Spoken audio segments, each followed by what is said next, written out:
Alright guys, TacticalRab back again today. Hope you're doing well and enjoying your day so far. Welcome back to Valorant News and plenty to dive into today. Pro players right now not happy at all with the state of Astra in Valorant at the moment, but also the North American Qualifier number 2 is underway. The final chance to get into challenges. The potential matchups later on today. Very exciting indeed. Very much intrigued to your thoughts in the comment section below. Hit the like button, hit the subscribe button. I'd really appreciate it. Thank you also for 8,000 subscribers. Lots of growth these last few days. Really do appreciate it. On the way to 10k and certainly beyond. Firstly, let's dive into some roster changes that have gone down. Pretty much only one to mention, at least, well, it's a pretty big one. This is the LOUGgg squad that, have confirmed their new Brazilian roster going into the new season. Of course, this is ShahZaM and the rest of the guys, formerly of Team Vikings, who's, building out this roster. He was a great player for Vikings at Champions, you guys might remember. And, he's going to join this LOUGgg roster going into the new year. Lots of excitement about the potential of this team. I guess we shall keep our eyes on them. Let's dive into this also then, because the last several days, since the North American Qualifier number 1, there was a lot of talk about T1 getting disqualified because their coach was typing help sewers in the chat.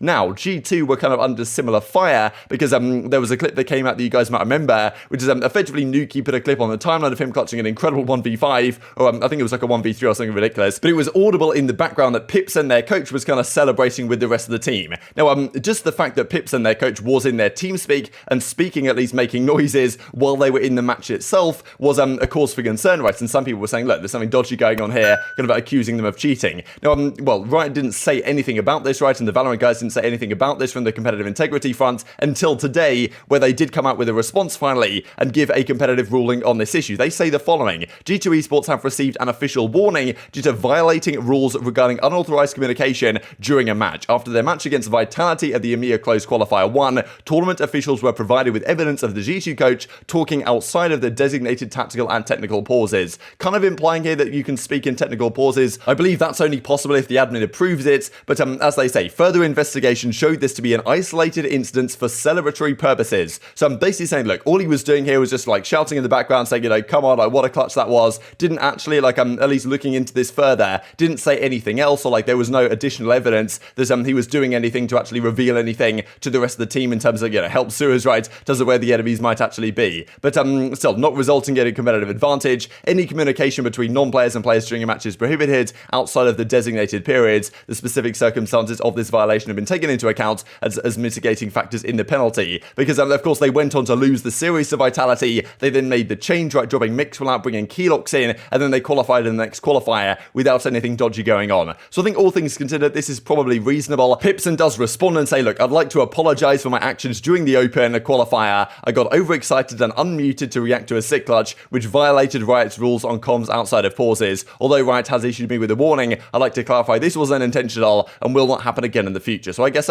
fair enough, all things considered. Don't really think there's too much of a big deal here. They qualified anyway without issues the second time around. They lost this particular series anyway. There's also this that was noticed for Movistar riders during the VRL Spain Rising due to violating rules regarding unauthorized communication once again, providing written tactical instructions. So, they've received a 3-point deduction equivalent to a 1-match loss, so effectively forfeiting that series, I guess, that this was taking place in. So, it seems like Riot trying to crack down on this to some degree. I guess that's pretty cool, and I think all things considered, not all that bad. I guess we shall see if in the North American Qualifier number 2, anything like this crops up again, because Riot have clearly been trying to crack down on this, right? The potential cheating problems that can arise online, in theory, coaches could just watch the live stream, right, which is officially banned now, but still, how could you actually enforce that? It's tough to say, but anyway, the teams hopefully will play fair this weekend, and maybe they have been doing so far. Let's dive into then the North American Qualifier. As Wardell says from TSM, today we do some damage. Number 1 TSM fan right here, bro, you hate us, right? Gazelsis was certainly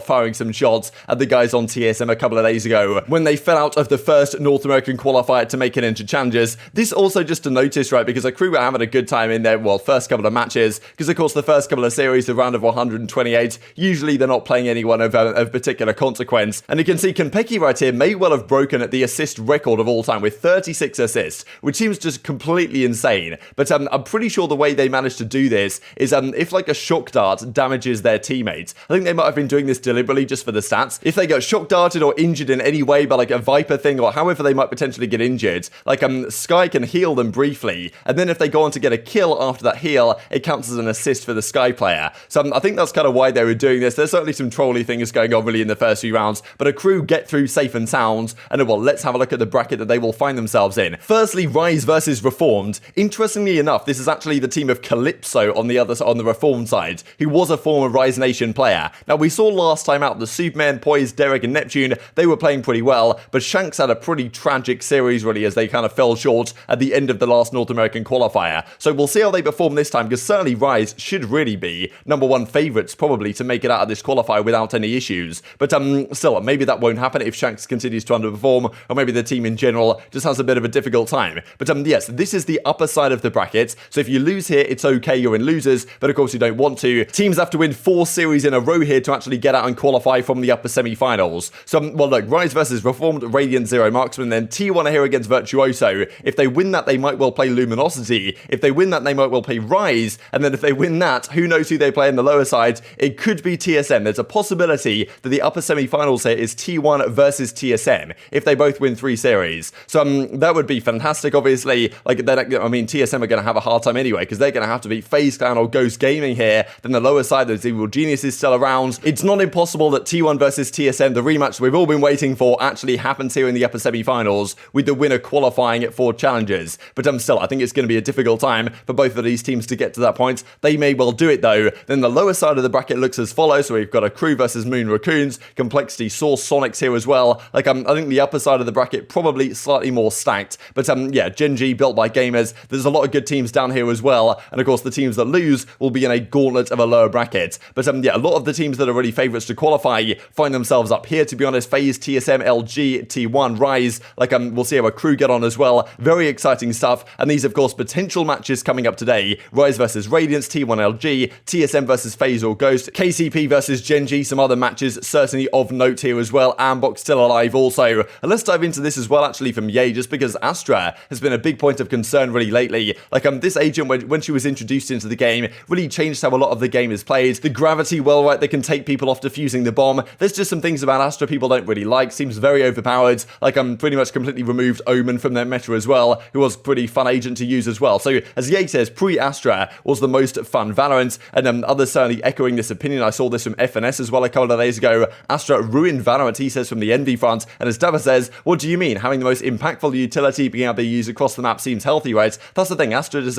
she puts the smokes down wherever she wants, to be honest. And Daph's also not a fan of having to, if you want to try and rush a site at the start, you've got to run through a smoke, you've got to, run through a pull as well. The gravity well, 100% within no counterplay at all. If one agent makes you make a whole game plan to bait out their utility, it's definitely balanced, right? That's the thing with Astra, right? She's just so strong that you've got to try and work around her, which definitely causes problems. So I think a lot of, people are saying, yes, maybe Astra needs some sort of nerf, needs some sort of changes. Lots of frustrations about the state of Astra. This also from Flex Injure as well. Like this tweet, if Astra has ruined Valorant, and as Creative says, maybe not just Valorant itself, but Omen for sure, right? Rest in peace, Omen, at the, present state of the meta. But yeah, maybe they'll change things after the North American qualifier. Who knows what they're planning to do. But this also from Steel, 4-0 in VCT, right? Because the fact of the matter is, they lost that series technically to TSM, but they got forfeited, right? So I guess from their perspective, they didn't really lose it at all, and that they're still undefeated so far in these kind of qualifiers. So, we'll see how they get on today, see if they can stay undefeated. If they do play Rise, that's going to be tough. If they win that, they might play TSM, and hopefully that rematch happens, because I would certainly be looking forward to it if it does. And just a nice little clip here from Boost here on the Evil Geniuses side, a team that, of course, is still alive going on later today. But very much intrigued to your thoughts in the comment section below. Hope you guys enjoyed the video. If you did enjoy it, hitting a like button tells the YouTube gods it's a good video, and as like you should see it as well, and help grow the competitive Valorant community. Thank you much as always, take care,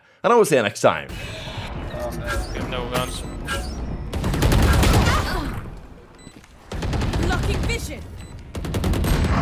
Man, one A main flank, one door. A main flank. Last player standing.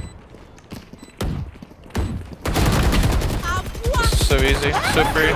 This is so free, so free. This is so free. This is so free.